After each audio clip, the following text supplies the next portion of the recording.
Makeup ಮಾಡ್ಕೊಂಡ ನಂತರ ಅದನ್ನ ಡೈರೆಕ್ಟಾಗಿ ಫೇಸ್ ವಾಶ್ ಮಾಡಿ ನೀವು ಮೇಕಪ್‌ನ ರಿಮೂವ್ ಮಾಡ್ತಿದ್ದೀರಾ. ಹಾಗಾದ್ರೆ ನೀವು ಎಷ್ಟು ದೊಡ್ಡ ತಪ್ಪು ಮಾಡ್ತಿದ್ದೀರಾ ಅಂತ ನಿಮ್ಗೆ ಗೊತ್ತಿಲ್ಲ.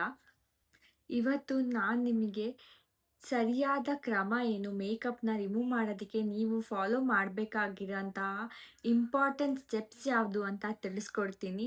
ನೀವೇನಾದ್ರು ಡೈರೆಕ್ಟಾಗಿ ಫೇಸ್ ವಾಶ್ ಮಾಡ್ತಿದ್ರೆ, ಹಾಗಾದರೆ ನೀವು ಈ ವಿಡಿಯೋನ ಕಂಪ್ಲೀಟಾಗಿ ನೋಡಿ ನಿಮಗೆ ನೀವೆಷ್ಟು ದೊಡ್ಡ ತಪ್ಪು ಮಾಡ್ತಿದ್ದೀರಾ ಅಂತ ಗೊತ್ತಾಗುತ್ತೆ. Hello everyone, welcome back to my YouTube channel. Makeup ಮಾಡ್ಕೊಳ್ಳೋದು ಎಲ್ರಿಗೂ ಇಷ್ಟ. ಆದರೆ ಅದನ್ನ ರಿಮೂವ್ ಮಾಡೋದು ತುಂಬ ಜನ ಅದನ್ನ ಸ್ಕಿಪ್ ಮಾಡ್ತಾರೆ. ಇಲ್ಲ ಅಂದರೆ ಡೈರೆಕ್ಟಾಗಿ ಫೇಸ್ ವಾಶ್ ಮಾಡ್ತಾರೆ. ನೀವು ಆ ತಪ್ಪನ್ನ ಮಾಡ್ತಿದ್ರೆ ಹಾಗಾದರೆ ನೀವು ಈ ವಿಡಿಯೋನ ಕಂಪ್ಲೀಟಾಗಿ ಸ್ಕಿಪ್ ಮಾಡ್ದಲೇ ನೋಡಿ.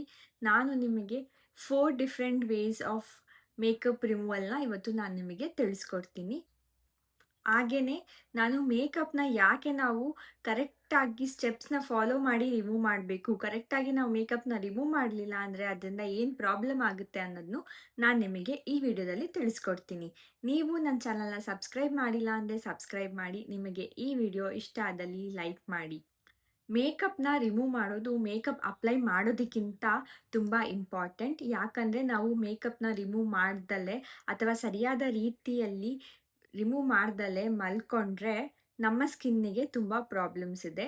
ಅದು ಯಾಕೆ ಅಂದರೆ ಮೇಕಪ್‌ನ ರೆಸಿಡ್ಯೂ ಆಗಿರ್ಬೋದು, ಸನ್‌ಸ್ಕ್ರೀನ್, ಆಯಿಲ್, ಡರ್ಟ್ ಈ ಥರ ಹಲವಾರು ರಿಮೇನ್ಸ್ ನಮ್ಮ ಸ್ಕಿನ್ ಮೇಲೆ ಉಳ್ಕೊಳ್ಳುತ್ತೆ. ಇದರಿಂದ ನಮ್ಮ ಪೋರ್ಸ್ ಕ್ಲಾಗ್ ಆಗುತ್ತೆ, ಸ್ಕಿನ್ ಇರಿಟೇಷನ್ ಆಗುತ್ತೆ, ಆಕ್ನೆ ಪ್ರಾಬ್ಲಮ್ ಜಾಸ್ತಿ ಆಗುತ್ತೆ, ನಮ್ಮ ಸ್ಕಿನ್ ಡಾರ್ಕ್ ಆಗುತ್ತೆ. ಸೊ ಈ ಥರ ಹಲವಾರು ಸ್ಕಿನ್ ಪ್ರಾಬ್ಲಮ್ಸ್ ನಮಗೆ ಸ್ಟಾರ್ಟ್ ಆಗುತ್ತೆ. ಸೊ ಇವತ್ತಿನ ನನ್ನ ವಿಡಿಯೋದಲ್ಲಿ ನಾನು ನಿಮಗೆ 4 different ways of removing makeup ಯಾವ್ದ್ಯಾವ್ದು ಅಂತ ನಾನು ನಿಮಗೆ ತಿಳಿಸ್ಕೊಡ್ತೀನಿ. ಅದರಲ್ಲಿ ನಿಮಗೆ ಯಾವ ಸ್ಟೆಪ್ ಇಷ್ಟ ನೀವು ಆ ಸ್ಟೆಪ್ಪನ್ನ ಫಾಲೋ ಮಾಡ್ಬೋದು. ಸೊ ಬನ್ನಿ ನೋಡೋಣ ಯಾವ್ಯಾವ ಸ್ಟೆಪ್ಸ್ ಅಂತ. ನಿಮ್ಮ ಸ್ಕಿನ್ ಟೈಪಿಗೆ ಮತ್ತು ಮೇಕಪ್ ಟೈಪಿಗೆ ಯಾವ ಮೆಥಡ್ ಸೂಟ್ ಆಗುತ್ತೆ ನೀವು ಆ ಮೆಥಡ್‌ನ ಅಪ್ಲೈ ಮಾಡ್ಕೋಬೋದು. ಸೊ ಫಸ್ಟ್ ಮೆಥಡ್ ಬಂದು ನಾನು ನ್ಯಾಚುರಲ್ ಮೆಥಡ್‌ನ ತೋರಿಸ್ತಾ ಇದ್ದೀನಿ. ಅಂದರೆ ನ್ಯಾಚುರಲ್ ಆಯಿಲ್‌ನ ಯೂಸ್ ಮಾಡಿ ಯಾವ ರೀತಿ ಮೇಕಪ್‌ನ ರಿಮೂವ್ ಮಾಡ್ಬೋದು ಅಂತ. ಸೊ ನ್ಯಾಚುರಲ್ ಆಯಿಲ್ ಅಂದರೆ ಯಾವ ಆಯಿಲ್ ಬೇಕಿದ್ರೂ ನಮ್ಮ ಫೇಸಿಗೆ ಅಪ್ಲೈ ಮಾಡಿ ಕ್ಲೆನ್ಸ್ ಮಾಡ್ಕೋಬೋದಾ? ಇಲ್ಲ. ನ್ಯಾಚುರಲ್ ಆಯಿಲ್ ಅಂದರೆ ನಮ್ಮ ಫೇಸಿಗೆ ಮೇಕಪ್‌ನ ಡಿಸಾಲ್ವ್ ಮಾಡೋದಕ್ಕೆ ಯಾವ ಆಯಿಲ್ ಹೆಲ್ಪ್ ಮಾಡುತ್ತೆ ಆ ಆಯಿಲ್‌ನ ನಾವು ಯೂಸ್ ಮಾಡಿ ಮೇಕಪ್‌ನ ರಿಮೂವ್ ಮಾಡ್ಕೋಬೋದು. ಯೂಶುವಲಿ ಲೈಟ್ ವೇಟ್ ಆಯಿಲ್ ಅಥವಾ ಕ್ಲೆನ್ಸಿಂಗ್ ಆಯಿಲ್‌ನ ಯೂಸ್ ಮಾಡಿಕೊಂಡು ನಾವು ಮೇಕಪ್‌ನ ರಿಮೂವ್ ಮಾಡ್ಬೋದು. ಇದು ನಮ್ಮ ಸ್ಕಿನ್ ಮೇಲೆ ನಾವು ಅಪ್ಲೈ ಮಾಡಿದ ನಂತರ ಮೇಕಪ್‌ನ ಡಿಸಾಲ್ವ್ ಆಗೋದಕ್ಕೆ ಹೆಲ್ಪ್ ಮಾಡಿ ನೀಟಾಗಿ ಕ್ಲೆನ್ಸ್ ಮಾಡುತ್ತೆ. ಎಸ್ಪೆಷಲಿ ನಾವು ಮೇಕಪ್ಪಿಗೆ ಬಳಸುವಂತಹ ಸನ್‌ಸ್ಕ್ರೀನ್ ಆಗಿರ್ಬೋದು, ಫೌಂಡೇಶನ್ ಆಗಿರ್ಬೋದು, ಕನ್ಸೀಲರ್ ಆಗಿರ್ಬೋದು ಅಥವಾ ಬ್ಲಷ್ ಈ ಥರ ಹಲವಾರು ಮೇಕಪ್ ಪ್ರಾಡಕ್ಟ್ಸ್ ನಾವೇನು ಯೂಸ್ ಮಾಡ್ತೀವಿ, ಅದೆಲ್ಲ ಆಯಿಲ್ ಜೊತೆ ನೀಟಾಗಿ ಡಿಸಾಲ್ವ್ ಆಗುತ್ತೆ. ಸೊ ಈ ಥರ ನಾವು ಕ್ಲೆನ್ಸಿಂಗ್ ಆಯಿಲ್‌ನ ಯೂಸ್ ಮಾಡಿದ್ರೆ ಡೆಫಿನೆಟ್ಲಿ ನಾವು ಮೇಕಪ್‌ನ ರಿಮೂವ್ ಮಾಡೋದಕ್ಕೆ ಹೆಲ್ಪ್ ಮಾಡುತ್ತೆ. ಯಾವ ರೀತಿ ನಾವು ಕ್ಲೆನ್ಸಿಂಗ್ ಆಯಿಲ್‌ನ ಯೂಸ್ ಮಾಡ್ಬೋದು ಅಂತ ಇವಾಗ ನಾನು ನಿಮಗೆ ತಿಳಿಸ್ಕೊಡ್ತೀನಿ. ಮೊದಲು ನಿಮ್ಮ ಹ್ಯಾಂಡ್ ವಾಶ್ ಮಾಡ್ಕೊಳ್ಳಿ. ಬಿಕಾಸ್ ನೀವು ನಿಮ್ಮ ಫೇಸ್‌ನ ಟಚ್ ಮಾಡೋಕ್ಕೂ ಮುಂಚೆ ನಿಮ್ಮ ಹ್ಯಾಂಡ್ಸ್ ಕ್ಲೀನಾಗಿ ಇರಬೇಕು. ಸೊ ಹ್ಯಾಂಡ್ ವಾಶ್ ಮಾಡಿಕೊಂಡು ಸ್ವಲ್ಪ ಆಯಿಲ್‌ನ ನೀವು ಹಾಕ್ಕೊಂಡು ನೀಟಾಗಿ ನಿಮ್ಮ ಫೇಸಲ್ಲಿ ರಬ್ ಮಾಡಿ, ನೀಟಾಗಿ ರಬ್ ಮಾಡ್ಕೊಂಡು ನೀವು ಎಲ್ಲೆಲ್ಲಿ ಮೇಕಪ್ ಅಪ್ಲೈ ಮಾಡಿರ್ತೀರ ಅಲ್ಲೆಲ್ಲ ನೀಟಾಗಿ ರಬ್ ಮಾಡಿ, ನಂತರ ತುಂಬ ವಾರ್ಮ್ ವಾಟರ್ ಅಂದರೆ ತುಂಬ ಲೈಟಾಗಿ ಬಿಸಿ ಇರಬೇಕು. ಲೂಕ್ ವಾರ್ಮ್ ವಾಟರ್ ಅಂತ ಏನು ಹೇಳ್ತೀವಿ ಆ ಥರ ಆದರೂ ಪರವಾಗಿಲ್ಲ. ಆ ವಾಟರಲ್ಲಿ ನೀವು ನಿಮ್ಮ ಫೇಸ್‌ನ ವಾಶ್ ಮಾಡಿಕೊಂಡು ನಂತರ ಯಾವ್ದಾದ್ರು ಜೆಂಟಲ್ ಕ್ಲೆನ್ಸರ್‌ನ ಯೂಸ್ ಮಾಡಿ ನಿಮ್ಮ ಫೇಸನ್ನು ವಾಶ್ ಮಾಡ್ಕೋಬೋದು. ಇದರಿಂದ ನಿಮ್ಮ ಮೇಕಪ್ ಕಂಪ್ಲೀಟಾಗಿ ರಿಮೂವ್ ಆಗುತ್ತೆ. ಯಾವುದೇ ರೀತಿಯಾದ ಆಯಿಲ್ ಇರ್ಬೋದು ಇಲ್ಲ ಡರ್ಟ್ ಇದೆಲ್ಲ ರಿಮೂವ್ ಆಗೋದಕ್ಕೆ ಈ ಸ್ಟೆಪ್ ಹೆಲ್ಪ್ ಮಾಡುತ್ತೆ. ನೀವು ಈ ಮೆಥಡ್‌ನ ಯೂಸ್ ಮಾಡಿ ನಿಮ್ಮ ಐ ಮೇಕಪ್‌ನ ರಿಮೂವ್ ಮಾಡಬೇಕಂದ್ರೆ ನೀವು ಒಂದು ಕಾಟನ್ ಪ್ಯಾಡ್ ತಗೊಂಡು ಅದಕ್ಕೆ ಆಯಿಲ್‌ನ ಹಾಕ್ಕೊಂಡು ಜೆಂಟಲ್ ಆಗಿ ನಿಮ್ಮ ಕಣ್ಣ ಮೇಲೆ ನೀವು ರಬ್ ಮಾಡ್ಬೋದು. ಐಲೈನರ್ ಆಗಿರ್ಬೋದು ಅಥವಾ ಮಸ್ಕರಾ ಆಗಿರ್ಬೋದು ಅದನ್ನು ರಿಮೂವ್ ಮಾಡೋದಕ್ಕೆ ರಬ್ ಮಾಡೋದನ್ನ ಅವಾಯ್ಡ್ ಮಾಡಿ ಜೆಂಟಲ್ ಆಗಿ ನೀವು ರಿಮೂವ್ ಮಾಡ್ಬೋದು. ಈ ಸ್ಟೆಪ್ಪು ಯಾವ್ಯಾವ ಸ್ಕಿನ್ ಟೈಪಿಗೆ ಯೂಸ್ ಆಗುತ್ತೆ ಅಂತ ಇವಾಗ ಹೇಳ್ತೀನಿ. ಡ್ರೈ ಸ್ಕಿನ್ ಇದ್ದು ಅಥವಾ ನಾರ್ಮಲ್ ಸ್ಕಿನ್ ಇದ್ದವರು ಈ ಮೆಥಡ್‌ಗೆ ಟ್ರೈ ಮಾಡ್ಬೋದು. ನಿಮ್ದೇನಾದ್ರು ಆಕ್ನೆ ಪ್ರೋ ಸ್ಕಿನ್ ಇದ್ದು ಅಥವಾ ಆಯಿಲಿ ಸ್ಕಿನ್ ಇದ್ದರೆ ಈ ಮೆಥಡ್ನ ನೀವು ಅವಾಯ್ಡ್ ಮಾಡೋದು ಒಳ್ಳೆಯದು.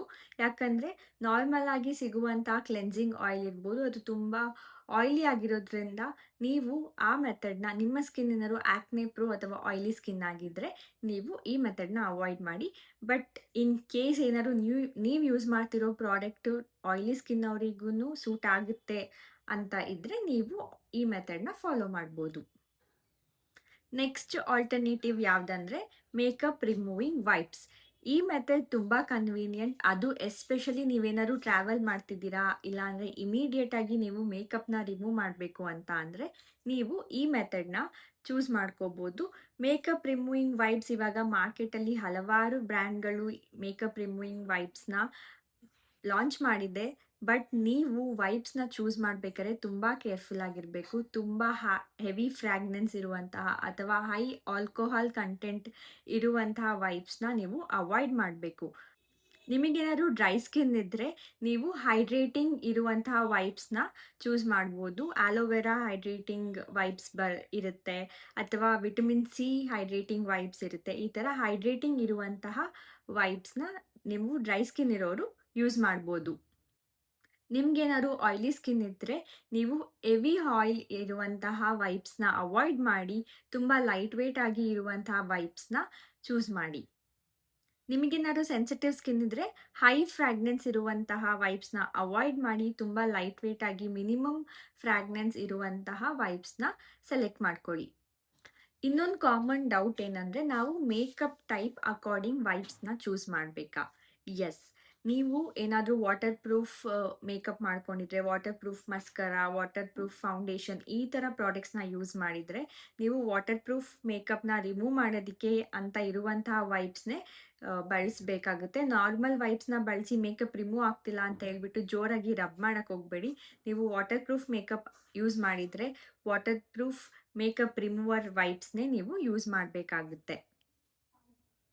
ಆ್ಯಂಡ್ ಇನ್ನೊಂದು ಇಂಪಾರ್ಟೆಂಟ್ ಥಿಂಗ್ ಏನಂದರೆ, ವೈಪ್ಸ್ನ ಯೂಸ್ ಮಾಡಿದ ನಂತರ ನನ್ನ ಮೇಕಪ್ ಕಂಪ್ಲೀಟಾಗಿ ರಿಮೂವ್ ಆಗಿದೆ ಅಂತ ಹಾಗೆ ಇಗ್ನೋರ್ ಮಾಡಬೇಡಿ. ನೀವು ವೈಪ್ಸ್ನ ಯೂಸ್ ಮಾಡಿದ ನಂತರನೂ ನಿಮ್ಮ ಜೆಂಟಲ್ ಕ್ಲೆನ್ಸರ್ನ ಯೂಸ್ ಮಾಡಿ ನಿಮ್ಮ ಫೇಸನ್ನು ವಾಶ್ ಮಾಡ್ಕೋಬೇಕು. ಎಸ್ಪೆಷಲಿ ನೀವೇನಾದ್ರು ನೈಟ್ ಮೇಕಪ್ ರಿಮೂವ್ ವೈಪ್ಸ್ನ ಯೂಸ್ ಮಾಡಿ ಹಾಗೆ ಮಲ್ಕೊಂಡ್ರೆ ಸ್ವಲ್ಪ ಮೇಕಪ್ ರಿಮೈನ್ಸ್ ನಮ್ಮ ಫೇಸಲ್ಲಿ ಹಾಗೆ ಇರುತ್ತೆ. ಸೊ ಹಾಗಾಗಿ ನಾವು ಯಾವುದೇ ರೀತಿಯಾದ ವೈಪ್ಸ್ನ ಯೂಸ್ ಮಾಡಿದ್ರೂ ನಂತರ ಒಂದು ಕ್ಲೆನ್ಸರ್ನ ಯೂಸ್ ಮಾಡಿಕೊಂಡು ಫೇಸ್ನ ವಾಶ್ ಮಾಡ್ಕೋಬೇಕು. ಇದರಿಂದ ಕಂಪ್ಲೀಟಾಗಿ ಮೇಕಪ್ ರಿಮೂವ್ ಆಗುತ್ತೆ. ನೆಕ್ಸ್ಟ್ ಆಲ್ಟರ್ನೇಟಿವ್ ಯಾವುದಂದರೆ makeup removing creams. Cream based makeup removers ಏನಿರುತ್ತೆ ಅದು ಡ್ರೈ ಸ್ಕಿನ್ ಮತ್ತು ನಾರ್ಮಲ್ ಟೈಪ್ ಸ್ಕಿನ್ ಅವರಿಗೆ ತುಂಬ ಕಂಫರ್ಟಬಲ್ ಆಗಿರುತ್ತೆ. ನೀವು ಮೇಕಪ್ ರಿಮೂವರ್ ಕ್ರೀಮ್ನ ಚೂಸ್ ಮಾಡಬೇಕಾದ್ರೆ ನಿಮ್ಮ ಸ್ಕಿನ್ ಟೈಪ್ನ ಕನ್ಸಿಡರ್ ಮಾಡಬೇಕು. ನಿಮ್ಮ ಸ್ಕಿನ್ ಡ್ರೈ ಇದ್ದರೆ ನೀವು ಕ್ರೀಮಿ ಬೇಸ್ಡ್ ಮೇಕಪ್ ರಿಮೂವರ್ ಕ್ರೀಮ್ನ ಚೂಸ್ ಮಾಡಿ. ಆವಾಗ ನೀವು ಮೇಕಪ್ನ ರಿಮೂವ್ ಮಾಡ್ಕೊಂಡಿದ ನಂತರ ನಿಮ್ಮ ಸ್ಕಿನ್ ಡ್ರೈ ಆಗ್ದಂಗೆ ಈ ಥರ ಕ್ಲೆನ್ಸಸ್ ಹೆಲ್ಪ್ ಮಾಡುತ್ತೆ.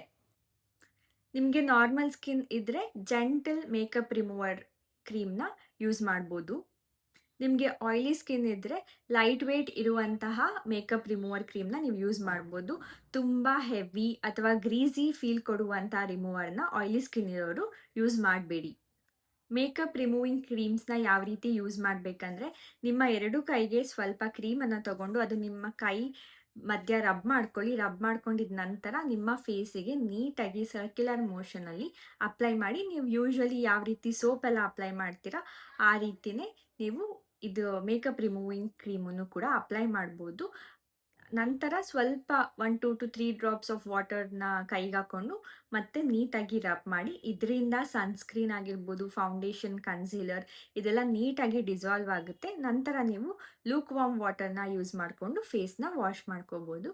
ಇದಾದ ನಂತರ ನೀವು ಜೆಂಟಲ್ ಕ್ಲೆನ್ಸರ್ನ ಯೂಸ್ ಮಾಡಿ ನಿಮ್ಮ ಫೇಸನ್ನು ರಿನ್ಸ್ ಮಾಡ್ಕೊಳ್ಳಿ. ನೀವು ಈ ಸ್ಟೆಪ್ನ ಫಾಲೋ ಮಾಡಬೇಕಾದ್ರೆ ನಿಮ್ಮ ನೋಸ್ ಕಾರ್ನರ್ ಆಗಿರ್ಬೋದು, ಇಲ್ಲ ಅರೌಂಡ್ ದ ಮೌತ್, ಇಲ್ಲ ನಿಮ್ಮ ಜಾ ಲೈನ್ ಇಲ್ಲೆಲ್ಲ ನೀಟಾಗಿ ಎನ್ಶ್ಯೂರ್ ಮಾಡಿ ದಟ್ ಮೇಕಪ್ ರಿಮೂವ್ ಆಗಿದೆ ಅಂತ. ಬಿಕಾಸ್ ಇಲ್ಲೆಲ್ಲ ಈ ಪಾರ್ಟ್ಸಲ್ಲಿ ಮೇಕಪ್ ರೆಸಿಡ್ಯೂ ಉಳ್ಕೊಳ್ಳೋ ಚಾನ್ಸಸ್ ತುಂಬ ಜಾಸ್ತಿ. ಸೊ ಎನ್ಶ್ಯೂರ್ ನೀವು ಯಾವ ಸ್ಟೆಪ್ ಫಾಲೋ ಮಾಡಿದ್ರೂ ಕಂಪ್ಲೀಟಾಗಿ ಮೇಕಪ್ ರಿಮೂವ್ ಆಗಿದೆ ಅಂತ. ನೆಕ್ಸ್ಟ್ ಆಲ್ಟರ್ನೇಟಿವ್ ಯಾವುದಂದರೆ liquid makeup remover. Liquid makeup ರಿಮೂವರಲ್ಲೂ ಹಲವಾರು ಟೈಪ್ಸ್ ಇದೆ. ನೀವೇನಾದ್ರು ವಾಟರ್ ಪ್ರೂಫ್ ಮೇಕಪ್ ಯೂಸ್ ಮಾಡ್ತಿದ್ರೆ ವಾಟರ್ ಪ್ರೂಫ್ ರಿಮೂವರ್‌ನೇ ಯೂಸ್ ಮಾಡಬೇಕಾಗುತ್ತೆ. ಇಲ್ಲ ನಾರ್ಮಲ್ ಮೇಕಪ್ ಇದ್ರೆ ನೀವು ನಾರ್ಮಲ್ ಮೇಕಪ್ ರಿಮೂವರ್ ಲಿಕ್ವಿಡ್‌ನು ಕೂಡ ಯೂಸ್ ಮಾಡ್ಬೋದು. Liquid makeup remover usually I makeup ಮತ್ತೆ ಲಿಪ್‌ಸ್ಟಿಕ್‌ನ ರಿಮೂವ್ ಮಾಡೋದಕ್ಕೆ ತುಂಬಾ ಹೆಲ್ಪ್ ಆಗುತ್ತೆ. ಐ ಮೇಕಪ್ ಅಥವಾ ಲಿಪ್‌ಸ್ಟಿಕ್‌ನ ರಿಮೂವ್ ಮಾಡೋದಕ್ಕೆ ನೀವು ಒಂದು ಕಾಟನ್ ಪ್ಯಾಡ್‌ನ ತಗೊಂಡು, ಅದಕ್ಕೆ ಲಿಕ್ವಿಡ್ ಮೇಕಪ್ ರಿಮೂವರ್ ಎಷ್ಟು ಬೇಕೋ ಅಷ್ಟು ಹಾಕೊಂಡು ನೀಟಾಗಿ ಜೆಂಟಲ್ ಆಗಿ ರಿಮೂವ್ ಮಾಡ್ಬೋದು. ನೀವು ಐ ಮೇಕಪ್ ರಿಮೂವ್ ಮಾಡ್ಬೇಕಾದ್ರೆ ರಬ್ ಮಾಡಬೇಡಿ. ನಿಮ್ಮ ಐಸ್‌ನ ಕ್ಲೋಸ್ ಮಾಡಿ ಜೆಂಟಲ್ ಆಗಿ ರಿಮೂವ್ ಮಾಡಿ. ಇದರಿಂದ ನಿಮ್ಮ ಮಸ್ಕಾರಾ ಆಗಿರ್ಬೋದು, ಐಲೈನರ್, ಐ ಶೇಡ್ಸ್ ಇದೆಲ್ಲ ನೀಟಾಗಿ ರಿಮೂವ್ ಆಗುತ್ತೆ. ಇದೇ ಥರ ಲಿಪ್‌ಸ್ಟಿಕ್ಕನ್ನು ಕೂಡ ನಾವು ರಿಮೂವ್ ಮಾಡ್ಬೋದು. ನಿಮ್ಗೇನಾದ್ರು ಸೆನ್ಸಿಟಿವ್ ಸ್ಕಿನ್ ಇದ್ರೆ ನೀವು ಲಿಕ್ವಿಡ್ ಮೇಕಪ್ ರಿಮೂವರ್‌ನ ಸೆಲೆಕ್ಟ್ ಮಾಡೋಕ್ಕೂ ಮುಂಚೆ ಕೇರ್‌ಫುಲ್ ಆಗಿರಿ. ನೀವು ಆದಷ್ಟು ಫ್ರಾಗ್ರೆನ್ಸ್ ಫ್ರೀ ಮತ್ತೆ ಸೆನ್ಸಿಟಿವ್ ಸ್ಕಿನ್ನಿಗೆ ಇರುವಂತಹ ಲಿಕ್ವಿಡ್ ಮೇಕಪ್ ರಿಮೂವರ್‌ನ ಸೆಲೆಕ್ಟ್ ಮಾಡ್ಕೊಳ್ಳಿ. Oily skin and dry skin ಅಥವಾ ನಾರ್ಮಲ್ ಸ್ಕಿನ್ ಇರೋರು ನೀವು ಲಿಕ್ವಿಡ್ ಮೇಕಪ್ ರಿಮೂವರ್‌ನ ಯೂಸ್ ಮಾಡ್ಬೋದು. ಆ್ಯಂಡ್ ಇನ್ನೂ ಒಂದೇನಂದ್ರೆ ನೀವು ಲಿಕ್ವಿಡ್ ಮೇಕಪ್ ರಿಮೂವರ್‌ನ ಯೂಸ್ ಮಾಡಿದ್ರೆ ನೀವು ನೆಕ್ಸ್ಟ್ ಫೇಸ್ ವಾಶ್ ಮಾಡಲೇಬೇಕು ಅಂತ ಮ್ಯಾಂಡೇಟ್ರಿ ಇಲ್ಲ. ಬಟ್ ನಿಮ್ಮ ಮೇಕಪ್ ಏನಾದ್ರು ತುಂಬ ಹೆವಿ ಆಗಿದ್ದು ವಾಟರ್ ಪ್ರೂಫ್ ಮೇಕಪ್ ಆಗಿದ್ರೆ ನೀವು ಜೆಂಟಲ್ ಕ್ಲೆನ್ಸರ್‌ನ ಯೂಸ್ ಮಾಡಿ ಫೇಸ್ ವಾಶ್ ಮಾಡ್ಕೋಬೋದು. ನಿಮ್ಮ ಮೇಕಪ್ ಏನಾದ್ರು ಲೈಟ್ ವೇಟ್ ಇದ್ದರೆ ನೀವು ಲಿಕ್ವಿಡ್ ಮೇಕಪ್ ರಿಮೂವರ್‌ನ ಯೂಸ್ ಮಾಡಿಕೊಂಡೆ ನಿಮ್ಮ ಮೇಕಪ್‌ನ ಕಂಪ್ಲೀಟಾಗಿ ರಿಮೂವ್ ಮಾಡ್ಕೋಬೋದು. ಸೊ ನೋಡಿದ್ರಲ್ಲ, ಮೇಕಪ್‌ನ ರಿಮೂವ್ ಮಾಡೋದಕ್ಕೆ ಒಂದು ಬೆಸ್ಟ್ ಮೆಥಡ್ ಅಂತ ಇಲ್ಲ. ನಿಮ್ಮ ಸ್ಕಿನ್ ಟೈಪ್ ಮೇಲೆ, ಮೇಕಪ್ ಟೈಪ್ ಮೇಲೆ ನೀವು ಯಾವ್ದಾದ್ರೂ ಮೇಕಪ್ ರಿಮೂವಿಂಗ್ ಮೆಥಡ್ಸ್‌ನ ಸೆಲೆಕ್ಟ್ ಮಾಡ್ಕೋಬೋದು. ನಿಮ್ಮ ಸ್ಕಿನ್ ಟೈಪ್ ಯಾವುದು, ನಿಮ್ಮ ಮೇಕಪ್ ಟೈಪ್ ಯಾವ ಥರ ಇದೆ ಅನ್ನೋದ್ರ ಮೇಲೆ ನೀವು ಸೆಲೆಕ್ಟ್ ಮಾಡ್ಕೊಳ್ಳಿ.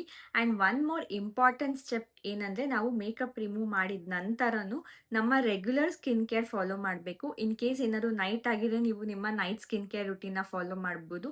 ಇಲ್ಲ ಬೆಳಿಗ್ಗೆ ಆಗಿದ್ದರೆ ನೀವು ಮೇಕಪ್ ರಿಮೂವ್ ಮಾಡಿದ ನಂತರ ನೀವು ಮಾಯಿಶ್ಚರೈಸರ್ ಮತ್ತು ಸನ್‌ಸ್ಕ್ರೀನ್‌ನ ಅಪ್ಲೈ ಮಾಡ್ಬೋದು. And most important thing is ಯಾವುದೇ ಕಾರಣಕ್ಕೂ ಮೇಕಪ್‌ನ ರಿಮೂವ್ ಮಾಡ್ದಲೇ ಮಲ್ಕೋಬೇಡಿ. ಇದರಿಂದ ತುಂಬ ಸ್ಕಿನ್ ಸಮಸ್ಯೆಗಳು ಜಾಸ್ತಿ ಆಗುತ್ತೆ. ನಿಮಗೆ ಈ ವಿಡಿಯೋ ಇಷ್ಟ ಆದಲ್ಲಿ ಲೈಕ್ ಮಾಡಿ, ನಿಮ್ಮ ಫ್ರೆಂಡ್ಸಿಗೂ ಈ ವಿಡಿಯೋನ ಶೇರ್ ಮಾಡಿ. ನೀವು ನನ್ನ ಚಾನಲ್‌ನ ಸಬ್ಸ್ಕ್ರೈಬ್ ಮಾಡಿಲ್ಲ ಅಂದರೆ ಸಬ್ಸ್ಕ್ರೈಬ್ ಮಾಡಿ. ನಿಮಗೆ ಈ 4 ಮೆಥಡಲ್ಲಿ ಯಾವ ಮೆಥಡ್ ಇಷ್ಟ ಆಯಿತು ಅಥವಾ ನೀವು ಯಾವ ಮೆಥಡ್‌ನ ಫಾಲೋ ಮಾಡ್ತಿದ್ದೀರಾ ಇಲ್ಲ ಮಾಡಬೇಕು ಅಂತ ಅಂದ್ಕೊಂಡಿದ್ದೀರಾ ಅಂತ ನನಗೆ ಕಮೆಂಟ್ಸಲ್ಲಿ ಹೇಳಿ. Thank you for watching the video.